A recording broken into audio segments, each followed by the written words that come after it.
Hello, my dear students. I'm Namita Pant, and I'm lecturer English in Government Polytechnic, Dehradun. As you all know that we have been discussing the syllabus of English and Communication Skills Semester 1 for Uttarakhand Polytechnic students. And the topic that we are going to discuss today is methods of communication. What are the various methods through which we can communicate with each other? These methods will be discussed here. So let's move forward with the presentation.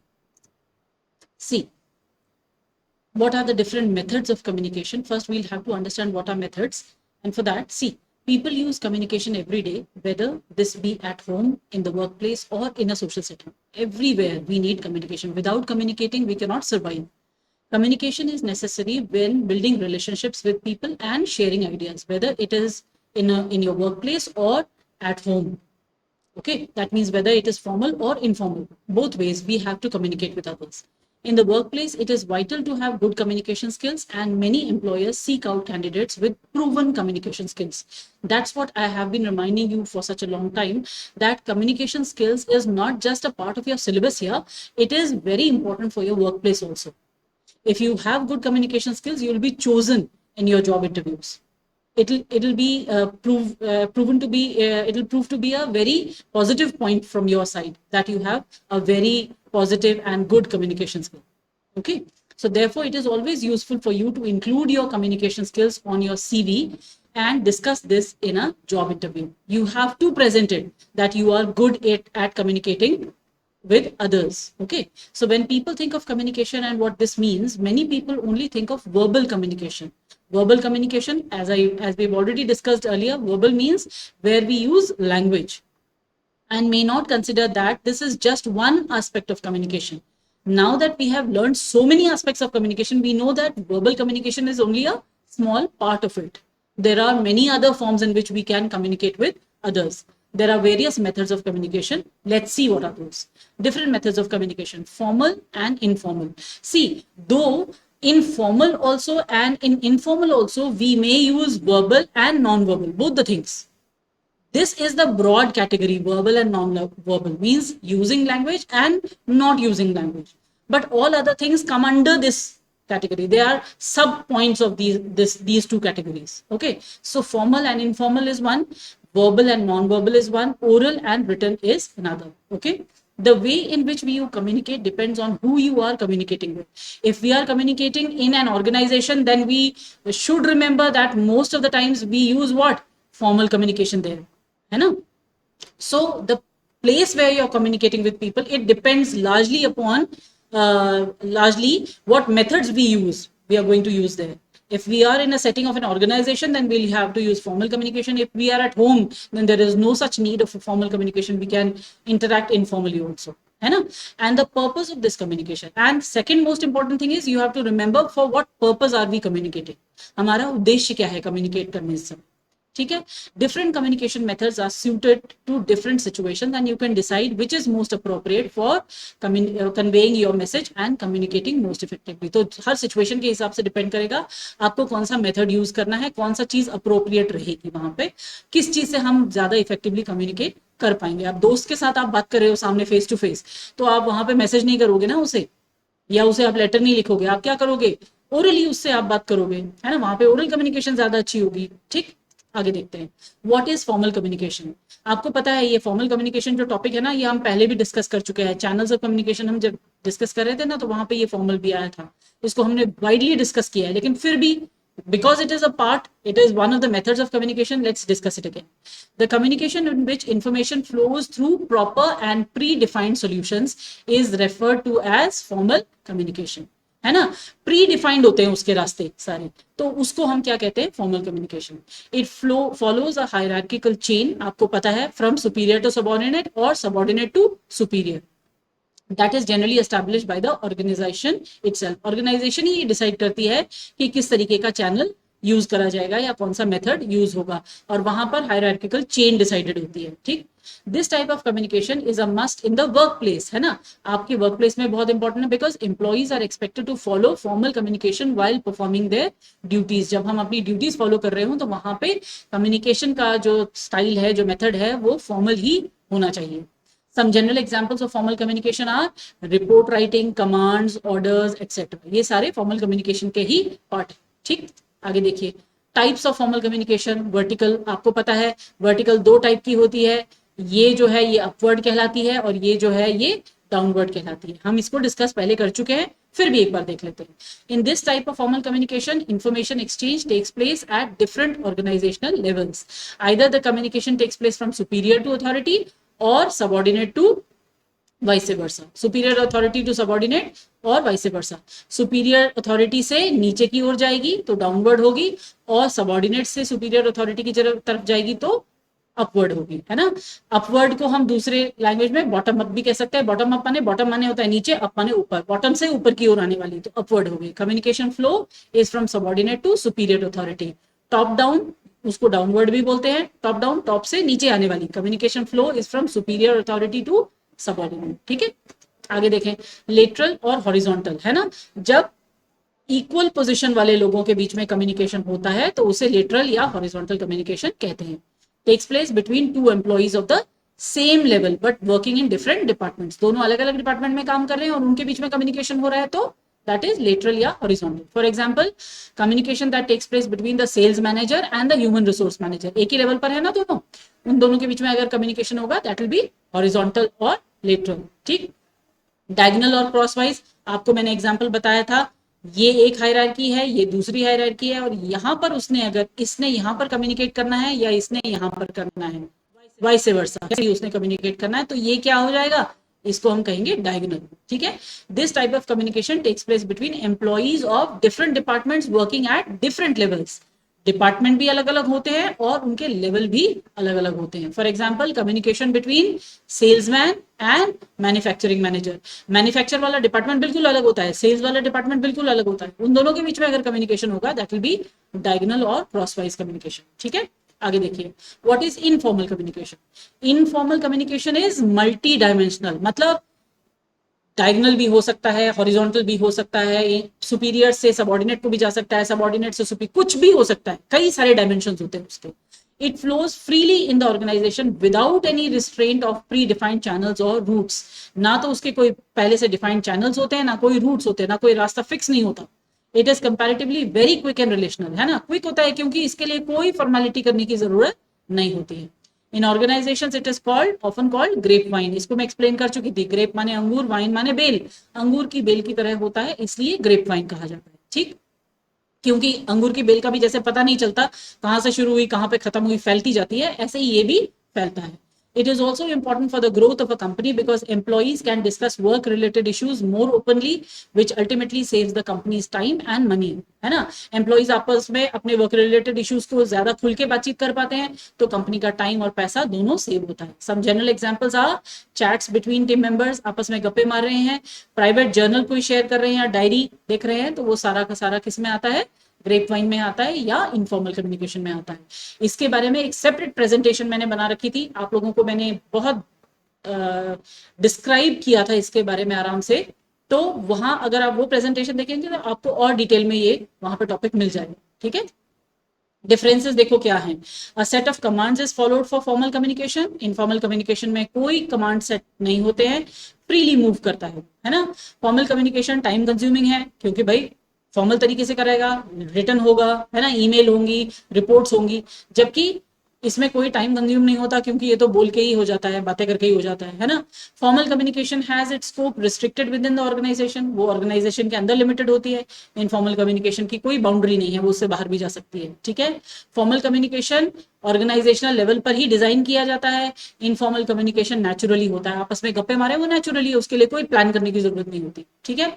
Documentary evidence is always available, इसके लिए written evidence हमेशा में होता है, email के form में होगा चाहे, पर एविडेंस हमेशा होगा, जबकि इनफॉर्मल कम्युनिकेशन का कोई सपोर्टिंग डॉक्यूमेंट्स नहीं होते, ठीक। फॉर्मल कम्युनिकेशन को ऑफिशियल कम्युनिकेशन भी कहते हैं और इनफॉर्मल कम्युनिकेशन को ग्रेप वाइन कम्युनिकेशन भी कहते हैं, ठीक। Example of formal communication, business letters, reports, orders, ये इसके एग्जाम्पल है। और example of informal communication, face to face, सामने ही होंगी ना उसमें गप्पे, या फिर टेलीफोन से हो रही होंगी, है ना। Formal communication has a long chain of command, formal communication का चेन ऑफ कमांड कैसा होता है, बड़ा लंबा, सुपीरियर से कहीं आया, फिर कहीं आया, फिर जाके सबऑर्डिनेट पे आया। इनफॉर्मल कम्युनिकेशन का कोई चेन ऑफ कमांड नहीं होता, सिंपल होता है क्योंकि उसमें chain of command sort of तो कुछ नहीं होता, बस कोई भी किसी से भी बातें कर सकता है, ठीक है। The main motive of formal communication is to fulfil organisational objectives. उसका मेन मोटिव क्या होता है? ऑर्गेनाइजेशन के ऑब्जेक्टिव्स को पूरा करना। और इनफॉर्मल कम्युनिकेशन का है क्या? अपने पर्सनल इंटरेस्ट और अपनी नीड्स के लिए हम आपस में बातें करते हैं, ठीक। हाई लेवल ऑफ, इसमें फॉर्मल कम्युनिकेशन में लेवल ऑफ सीक्रेसी बहुत ज्यादा होती है और इनफॉर्मल में बिल्कुल भी नहीं होती है, कोई गारंटी नहीं है सीक्रेसी, ठीक है। तो ये हो गए डिफरेंसेस। अब नेक्स्ट पर आ जाते हैं, क्या मेथड है? Verbal and non verbal. इसके बारे में ब्रीफली मैं कहीं एक बार बता चुकी हूँ अपनी किसी प्रेजेंटेशन में कि वर्बल का मतलब ये नहीं होता कि जो हम बोलते हैं वो वर्बल है। वर्बल मतलब जहां पर भी हम लैंग्वेज यूज करते हैं। तो नॉन वर्बल अपने आप क्या हो गया? जहां पर हम लैंग्वेज यूज नहीं करते। तो वो कौन कौन सी तरीके की कम्युनिकेशन है उसको भी देखते हैं। देखिए, communication is the act of interacting and exchanging ideas with other people. There are two primary forms of communication. One is verbal and other is non-verbal. With verbal communication, people express their thoughts, ideas, and feelings through the use of language. This is the most important thing that you have to remember when speaking of verbal communication. Verbal is not just oral, it is anything, any means. When we use language, it will be verbal, be it written, oral, any form. Language जहां पर use हो जाएगी वो verbal होगा, ठीक है। Non verbal communication uses other methods. वो language use नहीं करता, क्या यूज करता है? Such as body language. हमारी बॉडी लैंग्वेज भी बहुत कुछ बोलती है, हमारा बैठने का तरीका, हमारे जेस्चर्स, हमारे फेशियल एक्सप्रेशन, है ना, हमारा आई कॉन्टैक्ट, ये सारा इंक्लूडिंग देखो facial expression, gestures and more, tone हमारी, है ना, पिच हमारी आवाज की, ठीक है। ये सारा कुछ जो है नॉन वर्बल कम्युनिकेशन होता है, ठीक। आगे देखिए, डिटेल में देखिए, what is verbal communication. In verbal communication a person uses words और language to exchange information or messages. It takes place in the form of oral as well as written format between two or more person. इसके लिए या तो हम orally कर सकते हैं या फिर written format में। Examples of verbal communication are, अगर हम कर रहे हैं तो मीटिंग हो गई, लेटर्स हो गए, reports, emails, notes, memos, group discussions, interviews, counselling, face to face conversation, telephone calls, radio, ये सब कुछ क्या है? Verbal communication. क्यों? क्योंकि इन सब में लैंग्वेज यूज हो रही है। इवन जो चार्ट्स आप लोग बनाते हैं वो भी वर्बल कम्युनिकेशन है, अगर उसमें आपने भाषा लिखी हुई है ना। अगर पिक्टोरियली डिपिक्ट करी है आपने तब तो वो नॉन वर्बल हो सकता है, लेकिन अगर आपने उसमें भाषा यूज करी है तो फिर वो क्या है? वर्बल कम्युनिकेशन, ठीक है। Doing effective and constructive communication always results in contented people. Satisfied रहते हैं लोग अगर हम कंस्ट्रक्टिवली कम्युनिकेट करें एक दूसरे से। प्रोडक्टिविटी उससे इंक्रीज होती है, ठीक है। कामकाज स्मूथली फंक्शन होते हैं और गलतियों की संभावना कम हो जाती है, ठीक है। Effective verbal communication is needed to foster a positive relationship among people. People develop relationship, ठीक है, इससे पॉजिटिव रिलेशनशिप डेवलप होता है, irrespective of whether it is done at a professional और एट अ पर्सनल फ्रंट। चाहे आप professionally उसे करें चाहे पर्सनली करें, दोनों ही केसेस में रिलेशनशिप्स डेवलप होते हैं, पॉजिटिव रिलेशनशिप्स बनते हैं इसमें, ठीक। नॉन वर्बल कम्युनिकेशन क्या है? Non verbal communication is a widely use method in the communication process where a person doesn't use a single word और language to pass his or her message or information to other people. When a person doesn't use the words to converse with others, rather uses visual cues such as देखने वाली चीजें, है ना, वो दिखेंगी आपको सामने से, क्या? जैसे फेशियल एक्सप्रेशन नजर आएंगे, ठीक है, उसके हाव भाव नजर आएंगे, वो आई कांटेक्ट कैसा कर रहा है वो नजर आएगा, है ना, उसका पोस्चर नजर आएगा, उसका बॉडी लैंग्वेज समझ आएगा, उसकी टोन समझ आएगी वॉइस की, ठीक है। जैसे अगर मैं बोलूं अगर मैं ऐसे आंखें बना, फेशियल एक्सप्रेशन देखो मेरे, हाँ, मैंने भाषा तो कुछ नहीं बोली, हाँ बोला, अगर मेरी आईब्रोज उठ रहे हैं और मैं हाँ बोल रही हूँ, मतलब I am surprised, I am amazed, है ना। तो ये सारी हमारी बॉडी लैंग्वेज, हमारा फेशियल एक्सप्रेशन, हमारे जेस्चर्स बता देते हैं कि हम क्या कहना चाह रहे हैं, ठीक, टू एक्सप्रेस फीलिंग्स और convey the message, then it is called non verbal communication. It is not a structured method, कोई स्ट्रक्चर्ड मेथड नहीं है। देखो, जैसे मैं आपको स्ट्रक्चर्ड मेथड का तरीका बताती हूँ, हम अगर नॉर्थ इंडिया में हैं तो हम जब ऐसे करते हैं, दिस मीन्स नो, मैंने मुंह से नहीं बोला, do you want a cup of T, I said, मैंने जवाब दिया, वर्बली नहीं बोला, मैंने कहा, तो इट मीन्स नो, है ना। और साउथ इंडिया में अगर आप चले जाओ ना तो ऐसे ऐसे मतलब यस होता है, वो लोग ऐसे ऐसे को यस समझते हैं। तो ये कोई स्ट्रक्चर्ड मेथड नहीं है कि ऐसा करना मतलब नो ही होगा। किसी लैंग्वेज में ये कुछ मतलब कोई लोग कोई पर्टिकुलर कम्युनिटी इसे किसी और तरीके से यूज कर सकती है, कोई पर्टिकुलर कम्युनिटी इसे किसी और तरीके से यूज कर सकती है। तो इसके लिए कोई स्पेसिफिक रूल्स और रेगुलेशंस नहीं होते। ठीक है। Types of non-verbal communication. There are many different forms of non-verbal communication. The main categories include, ये आपको याद करने पड़ेंगे क्योंकि कई बार एग्जाम पॉइंट ऑफ व्यू से ये इंपॉर्टेंट है। ठीक है। काइनेसिक्स और body movement, these include deliberate hand gestures and head movements like a thumbs up और एफर्मेटिव हेड शेक। मैं अभी आपको तो बता रही थी, ऐसा जैसे क्लास में पढ़ाई चल रही है, टीचर पढ़ा रही है सामने से और बच्चा ऐसे ऐसे कर रहा है, तो मतलब उसकी समझ आ रहा है, तो एफर्मेटिव हेड शेक का मतलब होता है हाँ पॉजिटिव है। ठीक।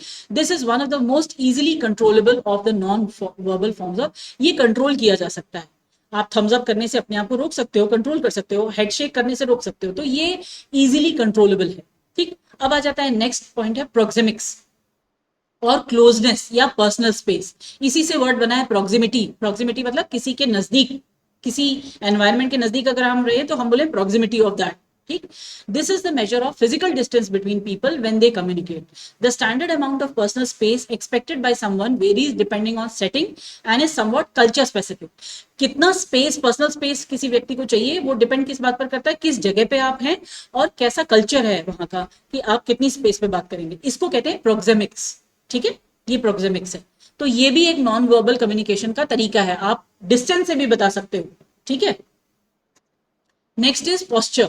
पोस्चर क्या, द वे यू सिट और stand and what your body position is to others around you. इससे भी आपके बारे में बहुत सारी, आपके एटीट्यूड या आपके इमोशनल स्टेट के बारे में पता चलता है। आप जिस तरीके से बैठते हैं, चलते हैं, खड़े रहते हैं, आपकी बॉडी पोजीशन कैसी रहती है, तो उससे मालूम चल जाता है आप कॉन्फिडेंट हो कि नहीं हो, आप डरे हो, ये सारा आपका पोस्चर बता देता है। ठीक है। So this is also a way of non verbally communicating with others. ठीक। Next is eye contact. ये तो बहुत ही इंपॉर्टेंट है। This is one of the primary ways that human beings gauge interest और डिसइंटरेस्ट। आपकी आंखों से पता चल जाता है कि आप इंटरेस्टेड हैं या नहीं है। Wavering eyes tend to communicate unease और इवन डिसऑनेस्टी। अगर आपकी आंखें बार बार इधर उधर जा रही हैं, वेवर कर रही हैं, हिल रही हैं, तो उससे पता चलता है कि आप कंफर्टेबल नहीं है, और डिसऑनेस्टी भी पता चलती है इससे। ठीक है। अगर कोई स्टडी गेज आपकी ओर करता है, स्टडीली आपकी ओर देखता है, तो उससे पता चलता है कि वो ऑनेस्ट है, एक बात, और दूसरा वो कॉन्फिडेंट भी है। आई कांटेक्ट आदमी तभी करता है जब वो बिल्कुल कॉन्फिडेंट होता है। अगर बच्चे में कॉन्फिडेंस या किसी भी व्यक्ति में कॉन्फिडेंस की थोड़ी कमी होगी तो वो आई कांटेक्ट करने से बचेगा। ठीक है। तो ये भी कम्युनिकेट करने का बहुत इंपॉर्टेंट एक तरीका है। ठीक। Touch, many interactions begin with an exchange of physical touch like a hug और हैंडशेक, है ना। जब हम हग करते हैं किसी को, गले लगते हैं किसी से, तो पता चलता है कि हमारी नजदीकी बहुत अच्छी है, वी आर गुड फ्रेंड्स, है ना। या हम हैंडशेक कर रहे हैं, तो that is a polite way of greeting others. तो these things also help in communicating with others. ठीक। Next is paralanguage. This category covers vocal qualities like loudness और टोन ऑफ वॉइस। आपकी तेजी कितनी है या आपकी टोन कैसी है। मान लो कोई मुझसे कोई कुछ चीज पूछता है और मैं उसका जवाब देती हूँ तो जो मेरी टोन है ना, नीचे को जाती हुई टोन थी, तो इससे पता चलता है I am not very interested. तो हाँ हाँ मैं सुन रही हूँ, बोलो। ठीक है। दिस शोज दिस, मैंने बोला तो लेकिन उसी से, उसकी टोन से या उसकी लाउडनेस से ही पता चल जाता है कि हम क्या कन्वे करना चाह रहे हैं। Paralinguistic signals are any aspect of the sound of a voice outside a direct verbal translation of words. हम उसको ट्रांसलेट नहीं कर पाएंगे, वर्ड्स में ट्रांसलेट नहीं हो सकता है वो, लेकिन उसकी टोन और लाउडनेस से ही पता चल जाएगा कि हम क्या कहना चाह रहे हैं, हमारा आशय क्या है। ठीक। facial expressions. Facial expressions are one of the main indicators of someone's attitude. किसी के भी एटीट्यूड को जानने के लिए उसके फेशियल एक्सप्रेशंस को देख के हम समझ सकते हैं, आसानी होती है। An emotional expression like a frown or a smile can be hard to consciously control. अगर हमें गुस्सा आया है, अपने आप हमारी फ्राउन हो जाती है, मतलब त्योरियां चढ़ जाती हैं। या स्माइल है, अगर कुछ अच्छा हो रहा है हम स्माइल करते हैं, ये कॉन्शियसली हम कंट्रोल नहीं कर पाते, नेचुरल होता है, कुछ अच्छा देखा हमारी स्माइल आ जाती है। ठीक है। So our face tells others कि हम इस समय खुश हैं। ठीक है। या हमारे फेस से लोगों को पता चल जाता है हम गुस्सा हैं, हम दुखी हैं। तो फेशियल एक्सप्रेशंस को कंट्रोल करना बड़ा मुश्किल होता है। ठीक।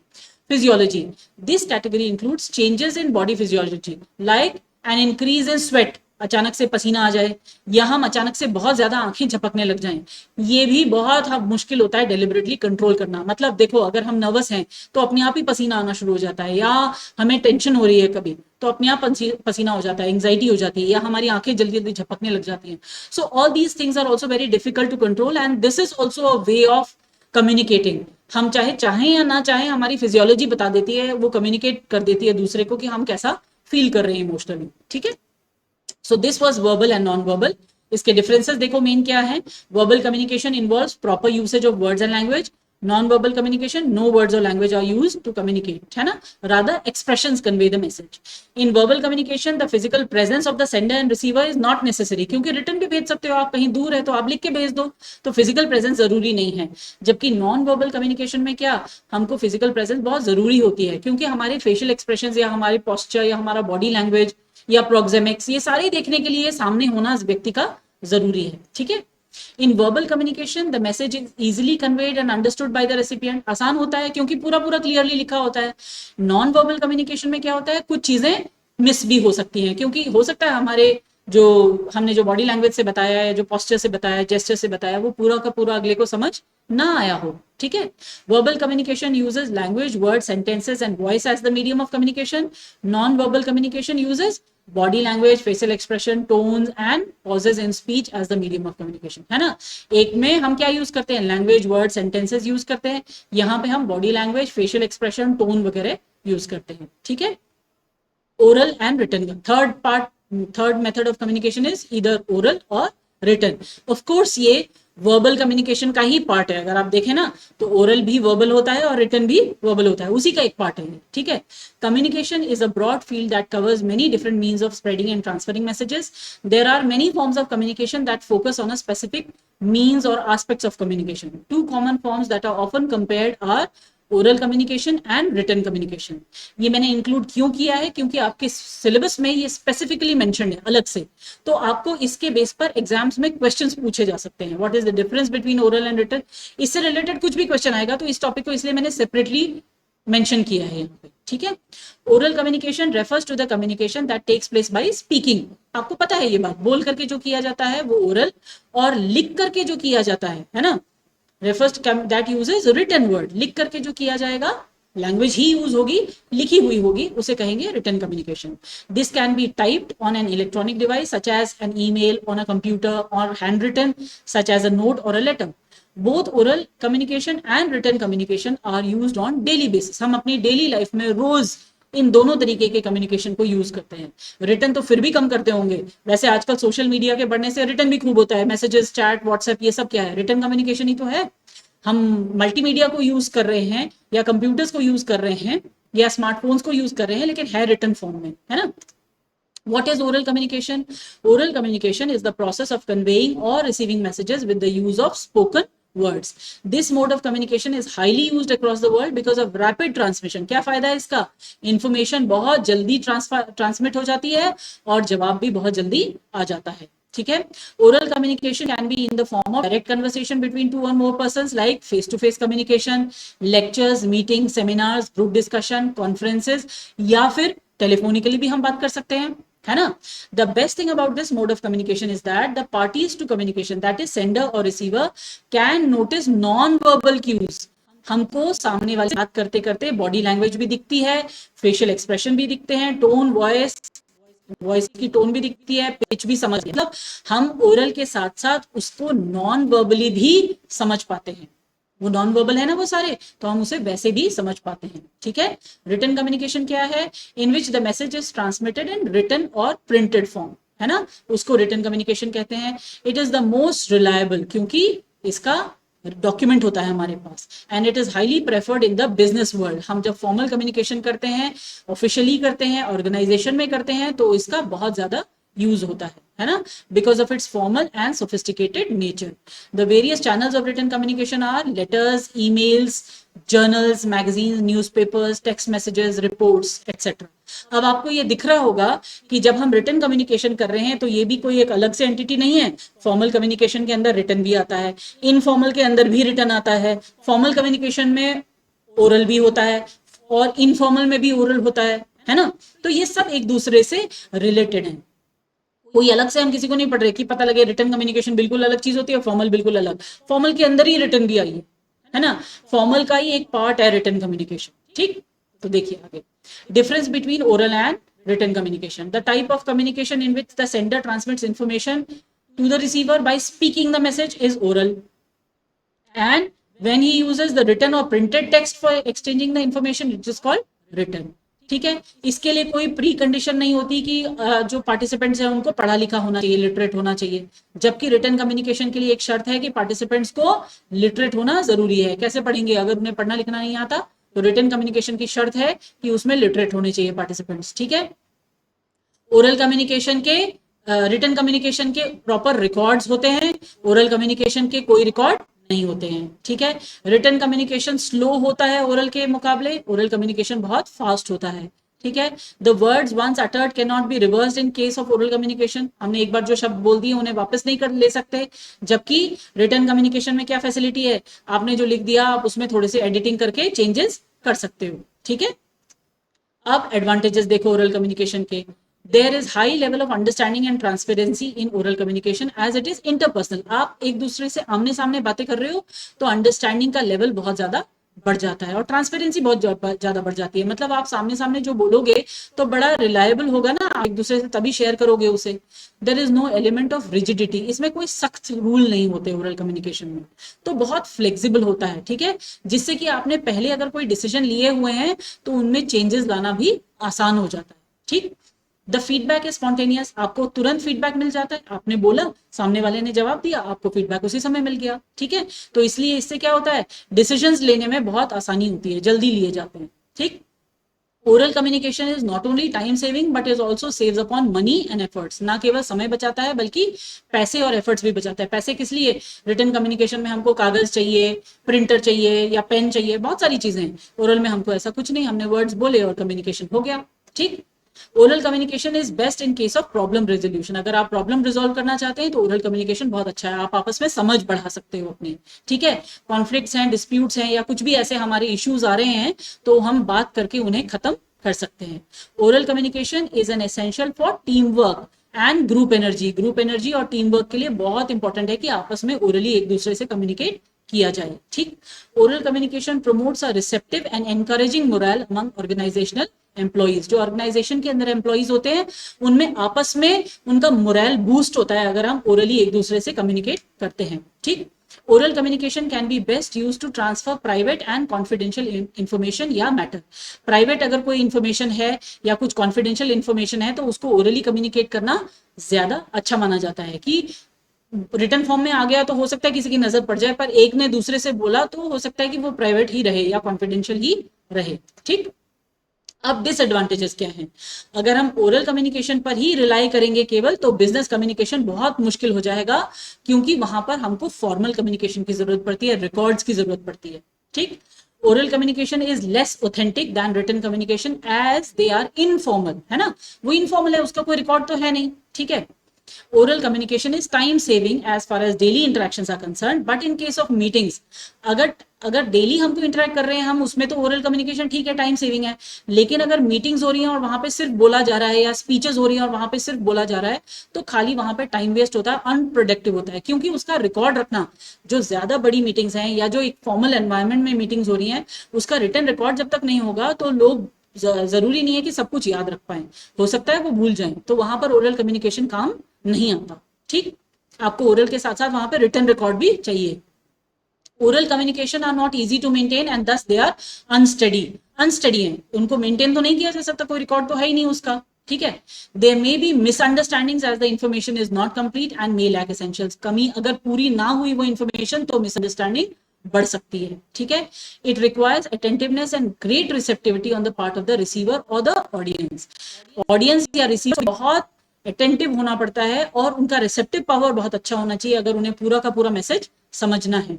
ठीक, oral communication such as speeches is not frequently used as legal records except in investigation work, अगर इन्वेस्टिगेशन का काम चल रहा हो तब तो उसे रिकॉर्ड की तरह यूज करते हैं, अदरवाइज इन्हें लीगल रिकॉर्ड की तरह भी यूज नहीं किया जा सकता, क्योंकि आपको पता ही है आजकल सोशल मीडिया में होता है ना कि इसमें बिल्कुल मिक्सिंग कर दी गई है या एडिटिंग कर दी गई है तो ये तो ओरिजिनल है ही नहीं जो मैंने कहा था, ऐसा कई सारे लोग रिफ्यूट कर देते हैं, तो कोर्ट में इसको लीगल रिकॉर्ड की तरह हम प्रेजेंट नहीं कर सकते ओरल कम्युनिकेशन को, ठीक है।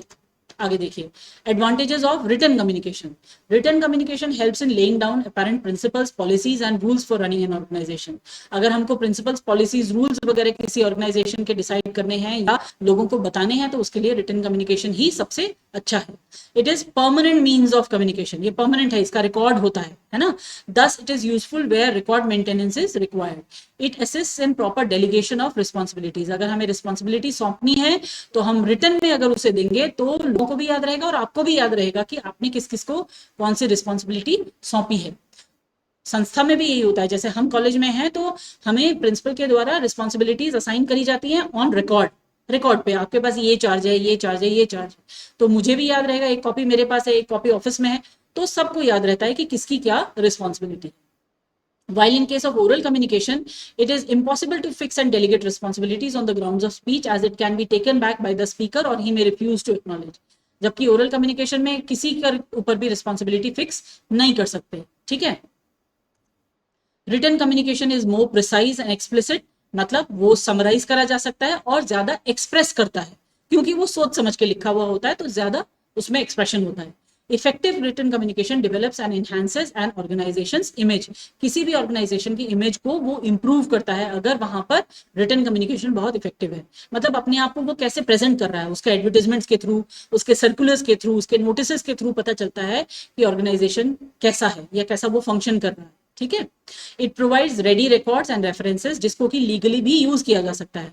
रिकॉर्ड मेंटेन होते हैं रिटन कम्युनिकेशन में, तो इसको हम यूज कर सकते हैं। आगे है देखो अगला point, legal defences can depend upon written communication as it provides valid records. क्योंकि वो रिकॉर्ड्स वैलिड माने जाते हैं, इसलिए इसको लीगली भी हम प्रेजेंट कर सकते हैं, ठीक। इसके डिसएडवांटेजेस क्या हैं?